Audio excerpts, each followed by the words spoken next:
स्वागत है इस ऑनलाइन क्लास में। आज हम पढ़ने जा रहे हैं श्वेत क्रांति, जो आपके एग्जाम के व्यू से बहुत ही महत्वपूर्ण है।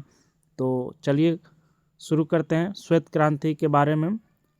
जो टॉपिक का नाम है श्वेत क्रांति। तो कंसेप्ट है जो आपके एग्जाम के व्यू से बहुत ही महत्वपूर्ण है, जैसे यूपीएससी, एसएससी, बैंकिंग, डिफेंस, जो सभी एग्जामों के लिए बहुत ही महत्वपूर्ण है।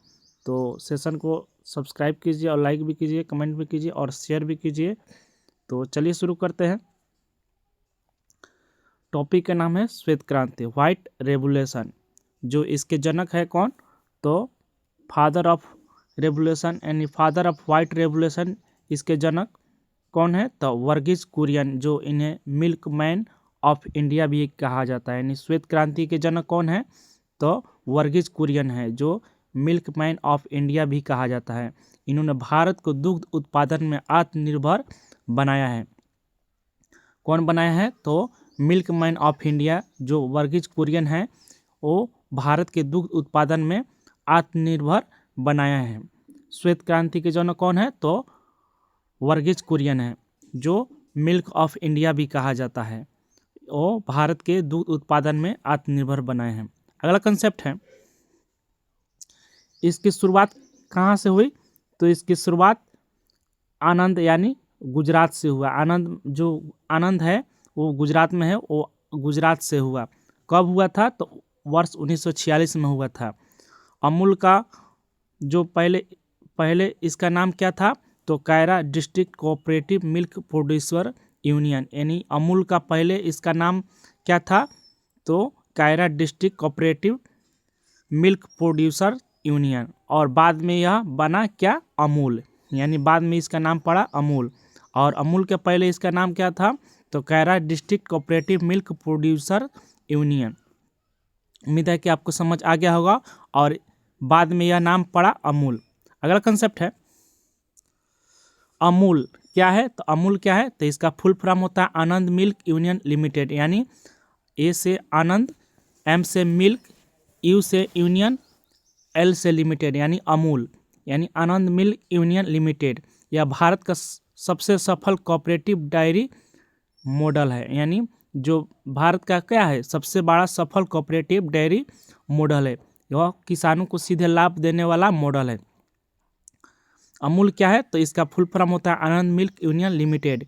यह भारत का सबसे सफल कोऑपरेटिव डेयरी मॉडल है, जो किसानों को सीधा लाभ देने वाला मॉडल है। अगला कंसेप्ट है, अमूल मॉडल, यानी यह थ्री टियर स्ट्रक्चर में काम करता है। जो अमूल की सफलता का सबसे बड़ा कारण त्रिस्तरीय ढांचा में काम करता है। कौन कौन सा है? तो गांव स्तर दुग्ध सहकारी समितियां किसान सीधे दूध बेचते हैं। यानी जो किसान क्या करते हैं? अमूल में सीधे अपना दूध बेचते हैं। गांव स्तर पर यह काम करता है। जो सहकारी समितियों के माध्यम से किसान इसमें सीधे दूध इसमें बेचते हैं। और जिला स्तर दुग्ध, यानी मिल्क यूनियन दूध का संग्रह प्रोसेसिंग जिला स्तर में किया जाता है। और राज्य स्तरीय इसमें मार्केटिंग, फेडरेशन, ब्रांडिंग और बिक्री भी किया जाता है। यानी राज्य स्तर पर इसमें मार्केटिंग किया जाता है और फेडरेशन, ब्रांडिंग और बिक्री भी इसमें बेचा जाता है राज्य स्तर पर।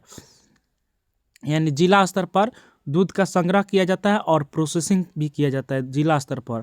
और गांव स्तर पर यह थ्री स्तरीय ढांचा में काम करता है।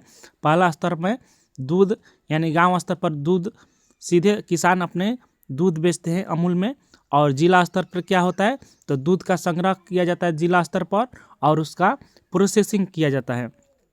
और राज्य स्तर पर इस पर मार्केटिंग किया जाता है, फेडरेशन, ब्रांडिंग किया जाता है और बिक्री यानी बेचा जाता है, जिससे बिचौलियों को, मिडिल मैन को भूमिका खत्म हो जाती है। इसमें क्या हो जाता है?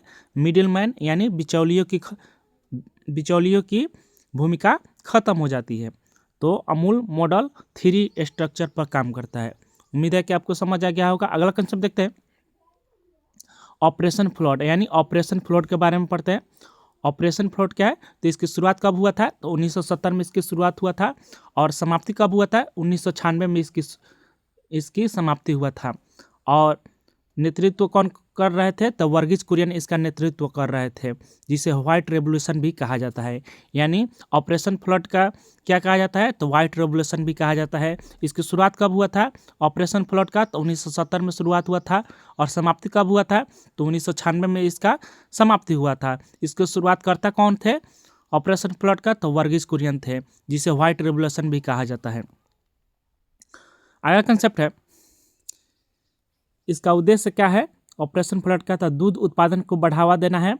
यानी इसका उद्देश्य है दूध उत्पादन को बढ़ावा देना है, किसानों की आय बढ़ाना है, पूरे देश में दूध की आपूर्ति करना है और भारत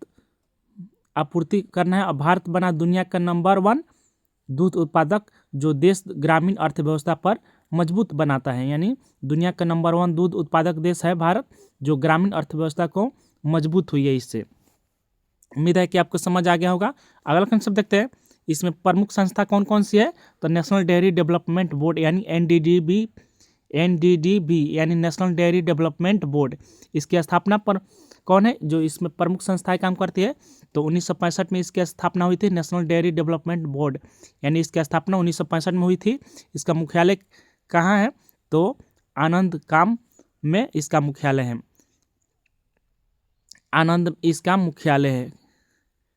इसका काम क्या है, तो डेयरी विकास को बढ़ावा देने, यानी इसका काम क्या है, तो इसका काम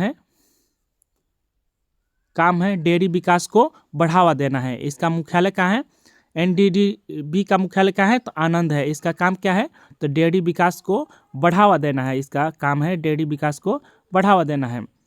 अगला कंसेप्ट है कि श्वेत क्रांति की विशेषताएं क्या है, तो श्वेत क्रांति की विशेषताएं हैं ग्रामीण विकास करना है, रोजगार को सृजन करना है, पोषण स्तर में सुधार करना है, महिलाओं को भागीदारी बढ़ी है, इससे सहकारी आंदोलन को भी इसमें बढ़ावा मिला। यानी श्वेत क्रांति की विशेषता क्या है, तो ग्रामीण विकास भी हुआ है, रोजगार का सृजन भी हुआ है और पोषण स्तर में भी सुधार हुआ है, बच्चों में भी, बूढ़ों में भी और महिलाओं में भी। तो महिलाओं को भी इसमें अधिक से अधिक भागीदारी बढ़ी है और सहकारी आंदोलन का भी इसमें बढ़ावा मिला है।